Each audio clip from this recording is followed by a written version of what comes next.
1931, Japanese troops leave for the conquest of Manchuria. Japan, the first of this war's aggressor nations, starting out a full 14 years ago on a career of international conquest and pillage. Shanghai in 1937, full-scale warfare against China. The world was still unready to deal properly with such wanton aggression. Japan's diplomats addressing the League of Nations attempted to justify their crimes against peace and decency, and then walked out.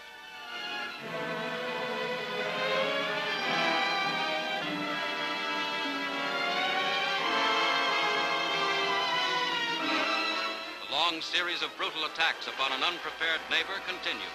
Japan seized a whole new empire, set up puppet rulers, grew even more self-confident and aggressive as she fed on other people's suffering. Japan's successful imperialism encouraged other aggressors. Italy invaded Ethiopia. Later, Germany and Italy, by military intervention, helped overthrow the Republican government in Spain. Three nations toasted the consummation of an infamous alliance, the Axis military pact of 1940. Germany and Italy, who had plunged Europe into war, became fully united with Japan in the strategy of terror.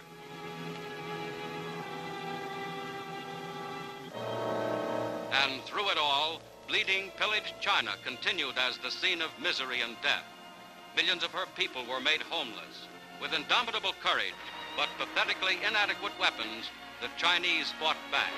Alone, they kept the resistance to Japanese imperialism alive.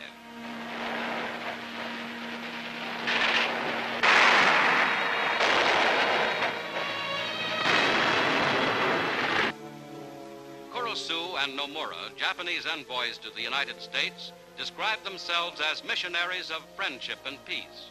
While they were still negotiating, their countrymen struck a savage blow unparalleled in infamy. Pearl Harbor, December the 7th, 1941.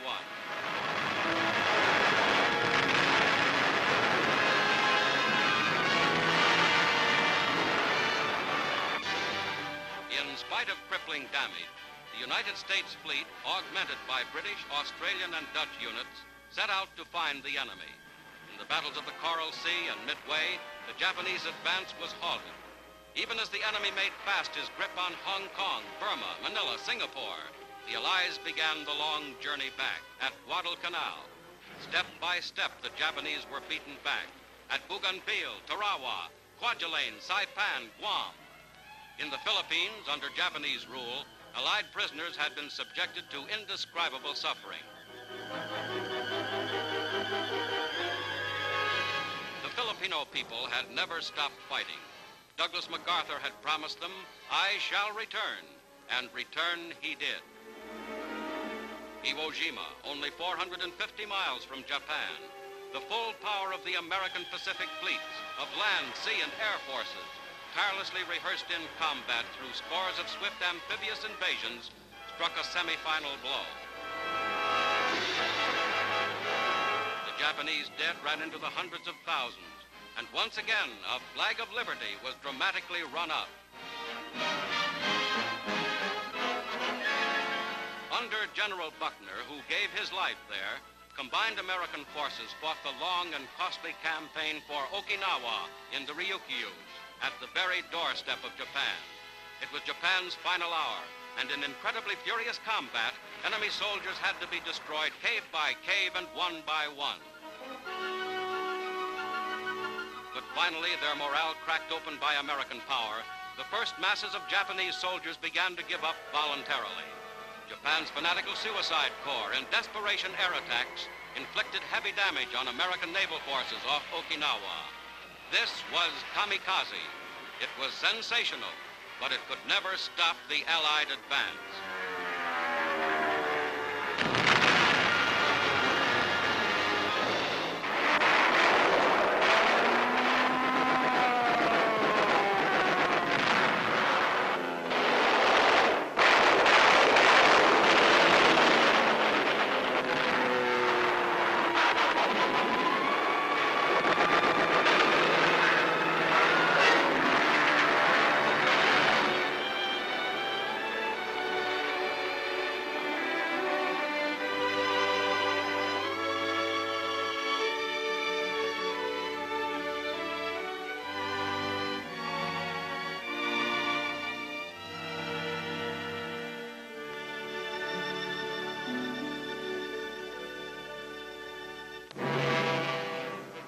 B-29s, scourge of Japan's home islands, mighty engines of destruction bringing home the lesson of Pearl Harbor.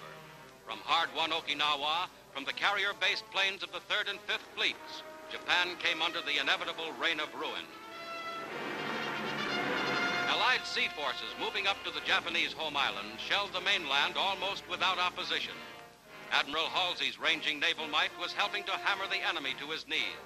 But there was to come. The unimaginably destructive atomic bomb perfected by Allied scientists. First mission, the industrial city of Hiroshima. Second mission, the port of Nagasaki. Japan had its choice, complete surrender or complete ruin. At Potsdam, even as they laid the foundations for a stable European peace, Clement Attlee, Harry Truman, and Joseph Stalin had decided on common action against Japan. As agreed at Yalta, Russia joined the Allies in war on the last remaining Axis enemy. Japan's stronghold in Manchuria was attacked. For Emperor Hirohito and for Japanese militarism, the war was lost. Japan sued for peace. In Washington, Secretary of War Stimson and Secretary of State Burns hurried to the White House with Secretary of Navy Forrestal. The United States Cabinet, meeting with President Truman, studied Japan's surrender messages in full coordination with the governments of Britain, China, and Russia, and other allies. The world remembered Franklin Delano Roosevelt, Commander-in-Chief, American war casualty. Years of grave responsibility took their toll. A grateful world honors him today.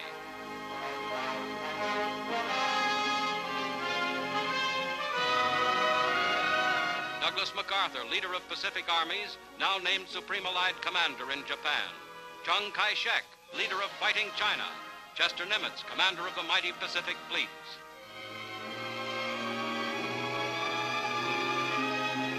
Harry S. Truman, 4 months after taking oath as president, leads his country finally to victory and peace.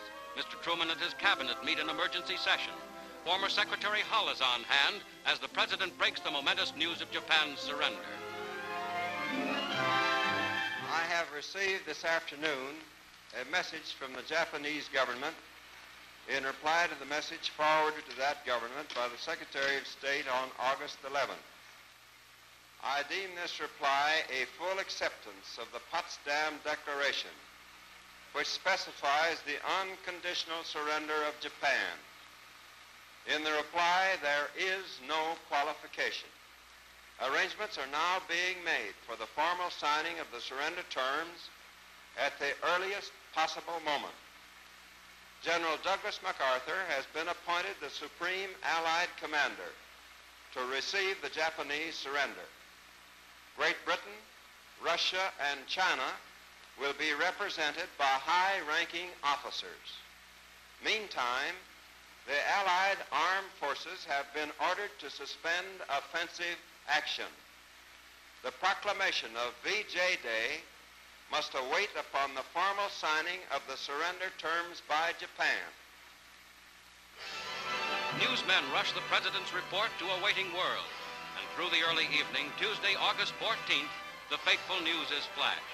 In New York City, as throughout a rejoicing nation and world, vast throngs of grateful, happy people celebrate the end of fighting, the dawn of peace. 2 million New Yorkers jam Times Square. It's official. It's all over. It's total victory.